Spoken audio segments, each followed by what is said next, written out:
Hello, beautifuls, and welcome to the holidays. It's maybe a shit show for you. It may be merry.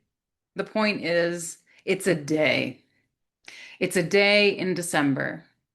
December is the hardest month to be alive in the world when you live as a human. Everything triggers humans. Everything.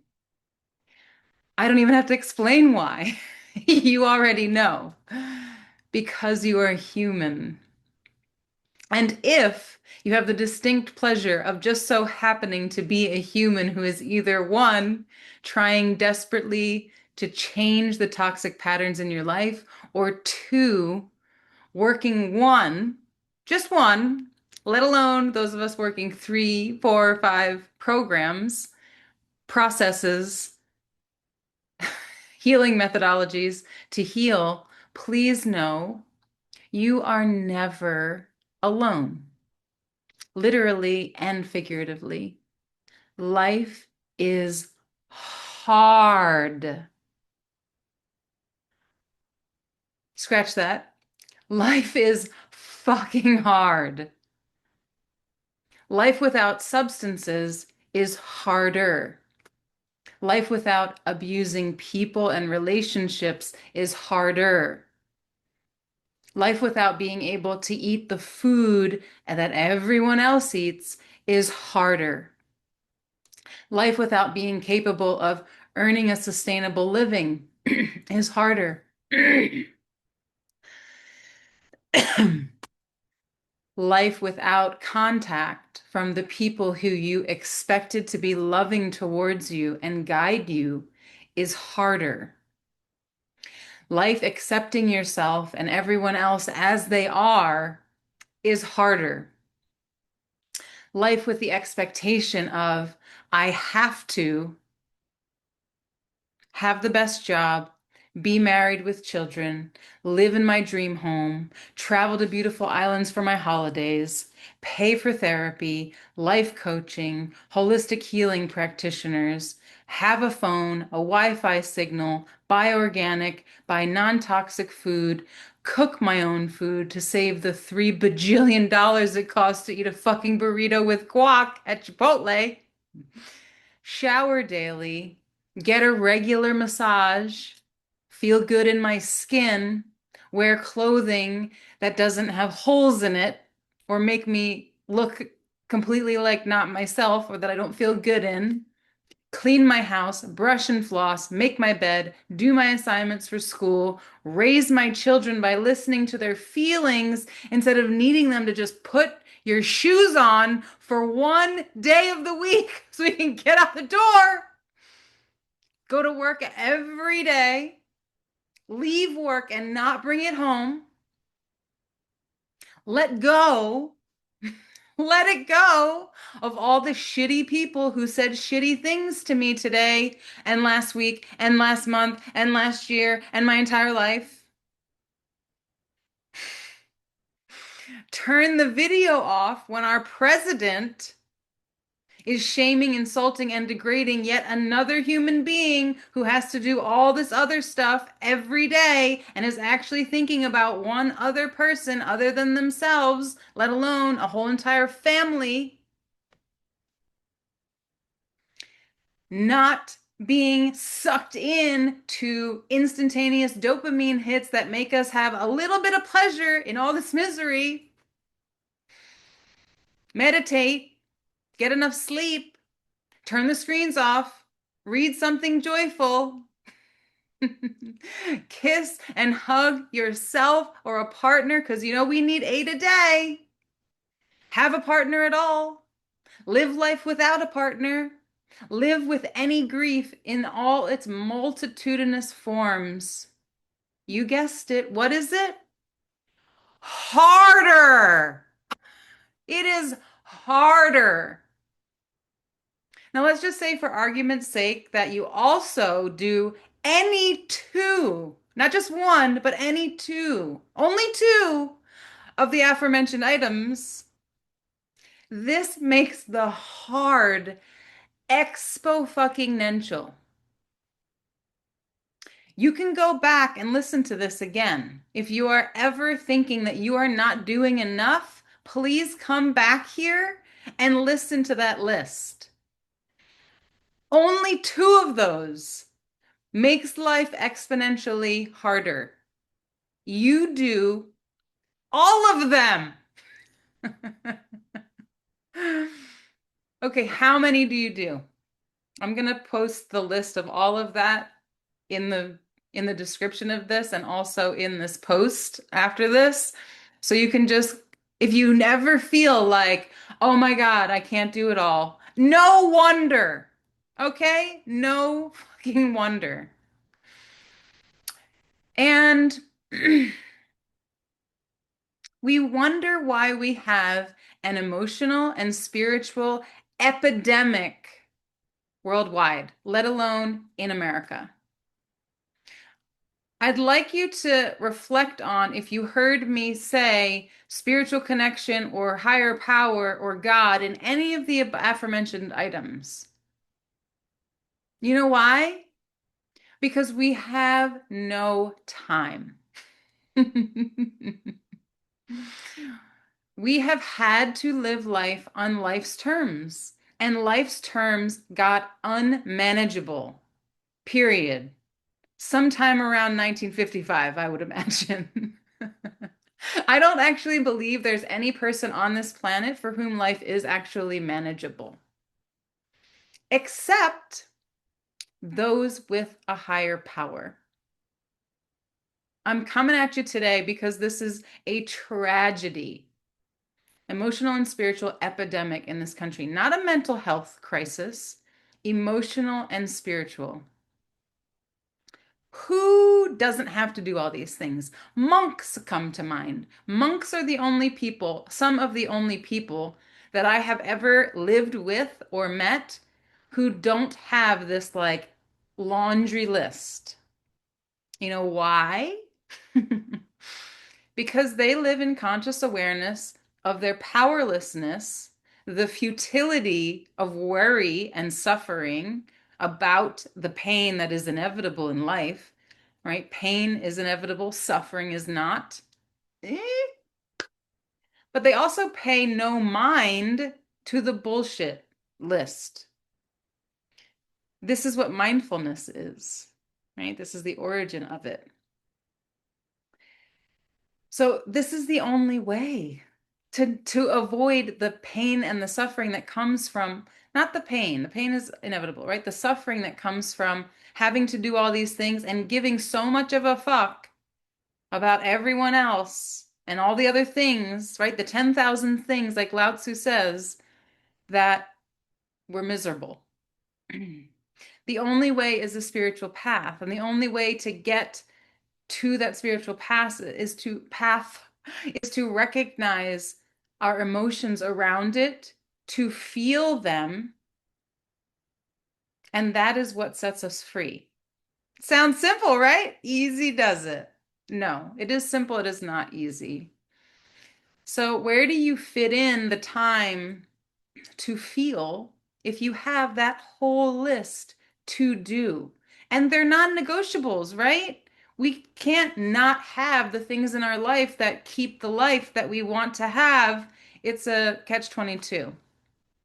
Well, I actually do know how because I have lived it just like you are. And I'm not saying I'm a monk. Mm-mm.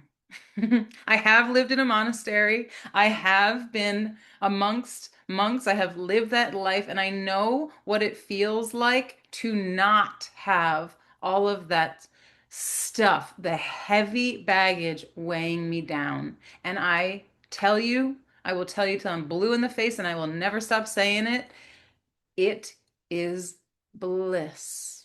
We have an actual bliss body. We have an actual bliss body. Ananda Maya Kosha from the yogic traditions. You can access it, and there is a prescription. I'm not going to coach you, that would be teaching you. I can teach you the prescription for achieving bliss, samadhi, total absorption in the infinite, in the divine. And it's not a reality for most people to live the way that a monk lives to achieve that in a meditation center on a hill.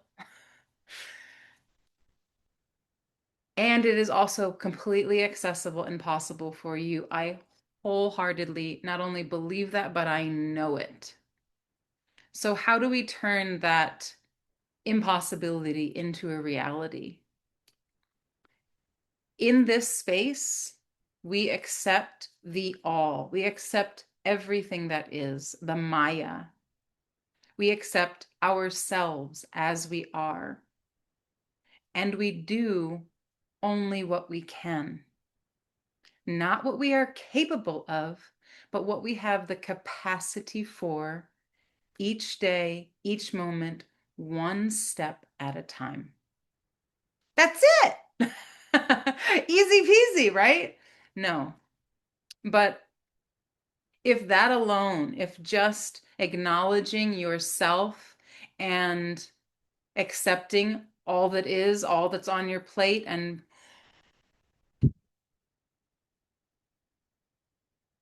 breathe with me, right? We have to exhale so that we can get our nervous system to a state of calm. If that alone is a struggle for you, if you cannot find time in your day to simply breathe out, I'm not talking take a breath in, because the misnomer there, the myth is that a breath in is taking a breath. We think to ourselves, I gotta breathe.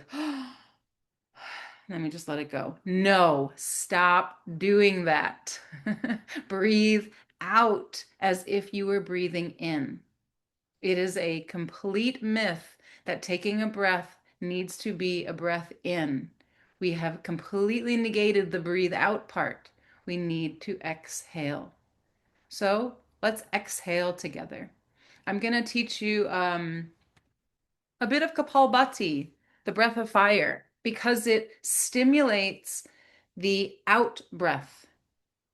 And it might be uncomfortable for you, and that's okay. I'm okay with that. Because sitting in the discomfort, if it's going to lead to ultimate peace, worth it.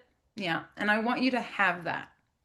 So, the beautiful part that I love about Kapalabhati, we're going to do it. We're just going to practice that one part. I teach like a multi-layered Kapalabhati, and if you're interested in that, take my Pranayama course. It's real, it works. Pranayama for practical purpose in your life. You can find these things on my website, ultimately. Not yet. But anyway, it's breathewithbeth.com. Send me a message, book a call with me, better yet. Book a session, book your first discovery call, and we will create everything that you need. And for now, I need you. I need you. I don't need you to. You need you to breathe out because our exhale breath is what will stimulate the rapid fire of the parasympathetic nervous system and stop the stress dead in its tracks. And that is what we want. All this, everything, we don't really need it. What we need is a pause. So you can breathe in. Remember this. So every time you hear breathe, maybe it'll trigger to think of this as an anchor point. If you know NLP, you know anchors. You can create an anchor with this breath. We're going to breathe out through the nose with the mouth sealed, and we're going to, at the same time, draw the ribs down and the abdomen up and back. So it's like you're doing a seated crunch. The trick is don't try to suck in more breath so that you can have more to breathe out. Just keep breathing out. Short, sharp exhales. Your body will naturally breathe. You are not going to die. I promise you. So don't die, but you won't. Don't inhale because you inhale all the time. You're inhaling too much. You're keeping yourself in hyperventilation, in fight or flight, in breath is in the chest. Breath is in the chest. We need the breath to go down. We need to get to belly breath. So if you know Bastrika, ultimately that will be the best breath for you. But we're not there yet, right? We got to bring it. I mean, best would be Godanadi Shodana, but we're working on out breath right now. We can't get to a calm state if we don't get that exhale done, right? You can't just like go through a frazzled day and then sit and be like, oh yeah, I'm just going to do alternate nostril breathing. Your mind's going to go woohoo, right? So drawing down the ribs, drawing in the abdomen, so like you're doing a seated crunch. As you exhale, we're going to count 33 of those. You with me? I'm going to be doing it, so I'm not going to be counting with you. And I don't have enough fingers to do 33. So just begin at any time. Keep breathing out. Follow me.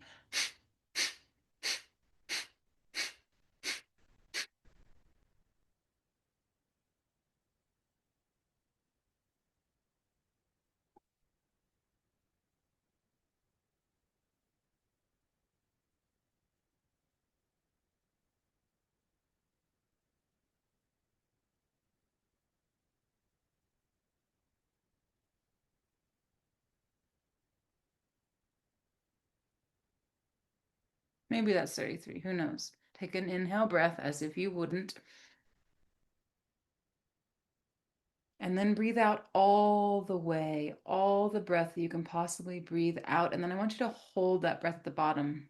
I want you to, just if you want to, hold that breath at the bottom.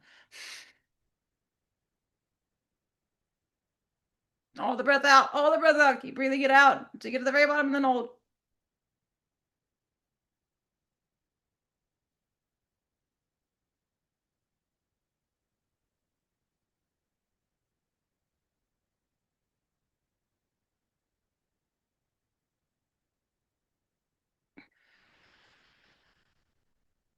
Gently release and come back to the inhale.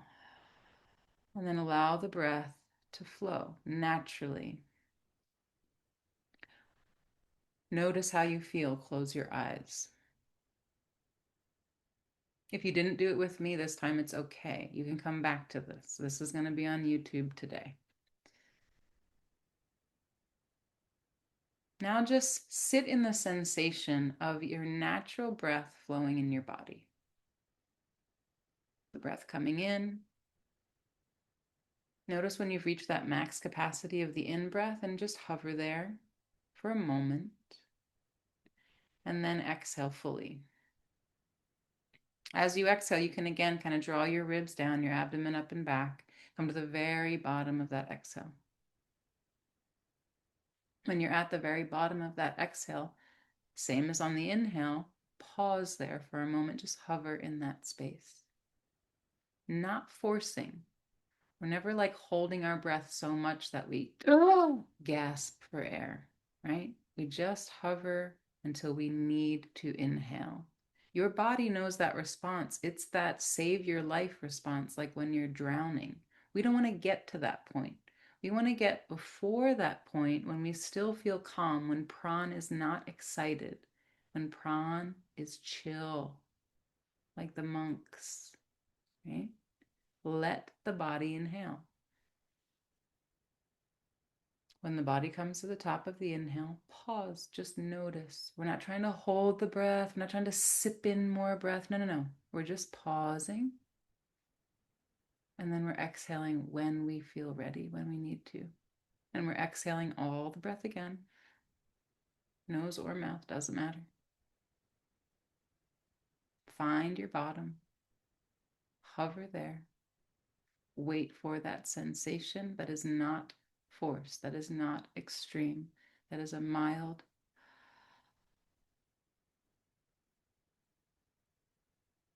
Keep going with that flow. This is the foundation of any meditation practice, is you managing your breath, you managing your pran, life force energy, bringing yourself into a state of calm. It is totally possible. In that space, the more you can sit in that space, the more peace you will feel, the more expansion you will literally start to acknowledge in your life, the more possibility you will see and feel and know and trust. I promise. If any of what I described before is still present for you, I want to hear about it. I see you, and I would like to help you.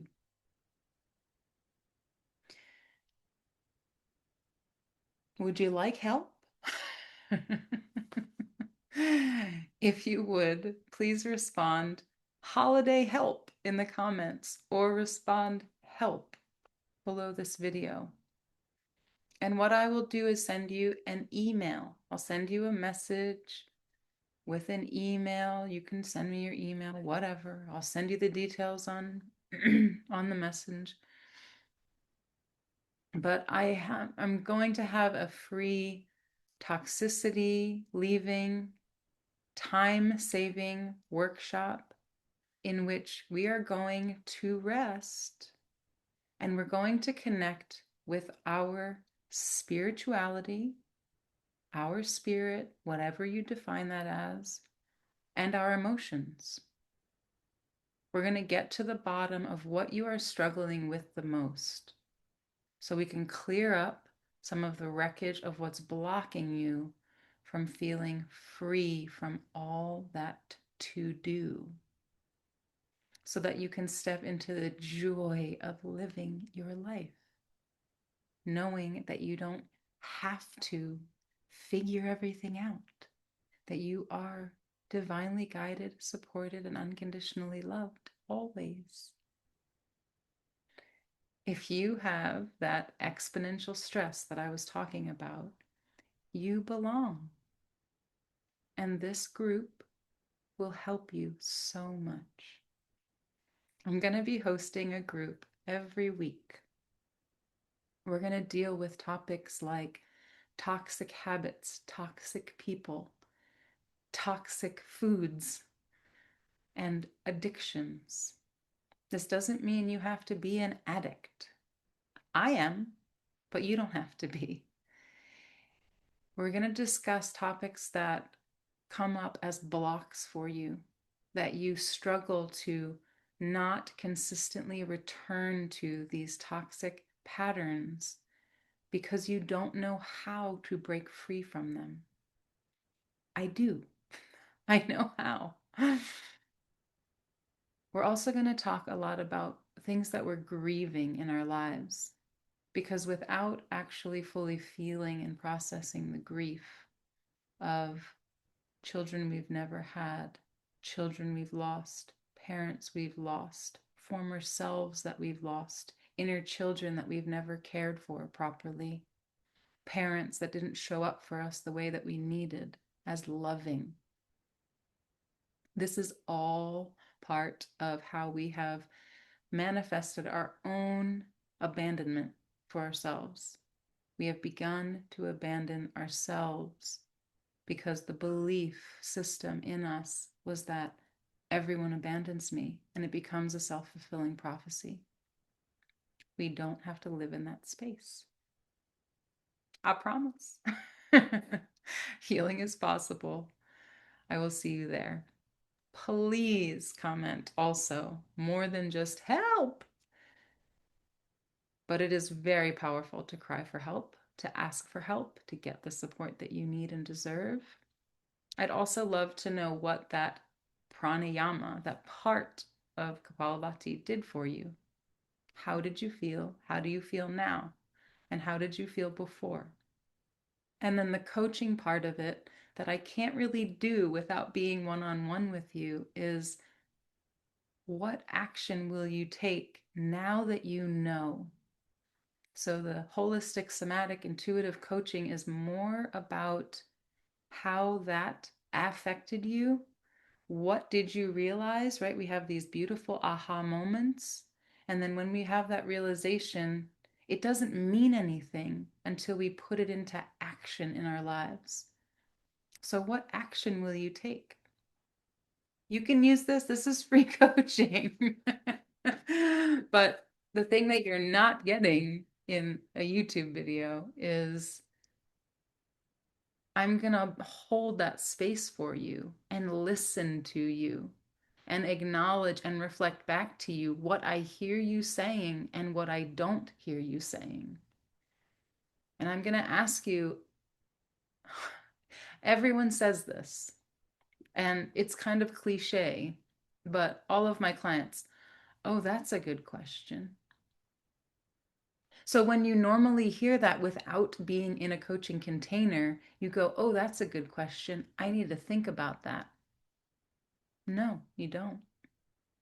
You need to feel about that. You need to emote about that. You need a creative, spiritual, individualized ritual around that you can put into action every day, every week, whatever the consistency is for you that works, that actually works in your life. Not like the 5 a.m. club, not like, all the famous coaches that you see with a prescription. Here's what you do this, follow this guideline. No. Someone else's rules and guidelines for their life do not work for you. How many of you tried if you need proof? Right? What works for you is your unique understanding of what will work. You know you best. You know what will and will not work for you, and you know exactly how to mold it into what you actually need it to be. I'm just going to help you point it out. I'm going to help you to see the reality and the truth. I hope to see you there. Much love, beauties. Mwah. May your holidays be merry and bright, and may you also not be so subtle. Oh, love you. See you next time. Thanks for being here.